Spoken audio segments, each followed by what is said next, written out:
পঞ্চম এবং অষ্টম শ্রেণীতে ফিরছে পাস ফেল। এতদিনে বোধোদয় হলো কেন্দ্রের। পাস ফেল তুলে দেওয়া হয়েছিল, এবার সেই পাস ফেল ফিরিয়ে আনছে কেন্দ্রের শিক্ষা মন্ত্রক। আর এই উদ্যোগকে স্বাগত জানিয়েছে শিক্ষা মহল। সোমবার কেন্দ্রের শিক্ষা মন্ত্রক জানিয়েছে পাস ফেল চালু করা হবে, তবে এই উদ্যোগ শুধুমাত্র পঞ্চম এবং অষ্টম শ্রেণীর জন্য। কেন্দ্রীয় শিক্ষা মন্ত্রকের তরফে একটি বিজ্ঞপ্তি দিয়ে জানানো হয়েছে, পঞ্চম এবং অষ্টম শ্রেণীর কোনো পড়ুয়া পরীক্ষায় সফল না হলে তাকে ফের সুযোগ দেওয়া হবে।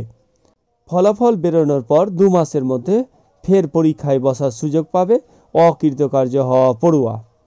দ্বিতীয় পরীক্ষাতেও কোনো পড়ুয়া অসফল হলে তাকে পরবর্তী ক্লাসে উন্নতি করা যাবে না, তবে কোনো পড়ুয়াকে স্কুল থেকে বিতাড়িত করা যাবে না।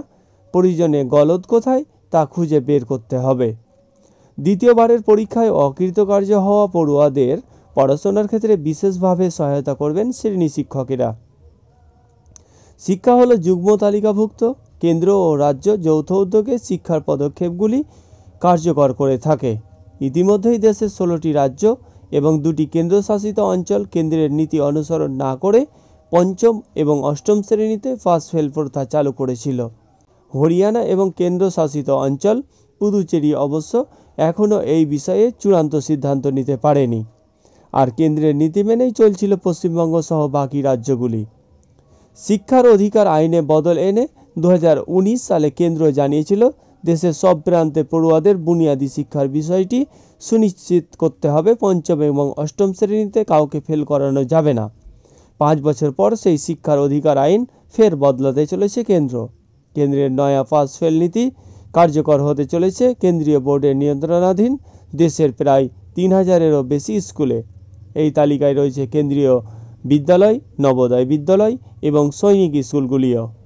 বিভিন্ন স্কুলের শিক্ষক ও প্রধান শিক্ষকেরা জানাচ্ছেন, যেহেতু মন দিয়ে পড়াশোনার জন্য পুরস্কার বা তিরস্কার কিছুই থাকছে না, তাই ছাত্ররা মন দিয়ে পড়াশোনা করছে না। ফলে ছাত্ররা পড়ার ইচ্ছেটা হারিয়ে ফেলছে। ফলে স্কুল ছুটের প্রবণতাও বাড়ছে। কলকাতার এক নামী স্কুলের প্রধান শিক্ষক বললেন, অষ্টম শ্রেণী পর্যন্ত যেহেতু পাস করা সহজ, তাই তারপরে অনেকেই আর স্কুল আসতে চাইছে না। অনেকে আবার বলছেন পাস ফেল তুলে দেওয়ার ফলে স্কুলে ড্রপ আউট কমেছিল, তবে অধিকাংশই পাস ফেলকে স্বাগত জানাচ্ছে। আজকের প্রতিবেদন এই পর্যন্তই। যদি ভালো লেগে থাকে তাহলে অবশ্যই একটা লাইক আর বন্ধুদের সঙ্গে শেয়ার করতে ভুলবেন না। আর আপনি যদি আমার চ্যানেলে নতুন হয়ে থাকেন আর চ্যানেলটি যদি সাবস্ক্রাইব না থাকে তাহলে অবশ্যই চ্যানেলটিকে সাবস্ক্রাইব করে পাশের বেল বাটনটি ক্লিক করে রাখুন। ধন্যবাদ।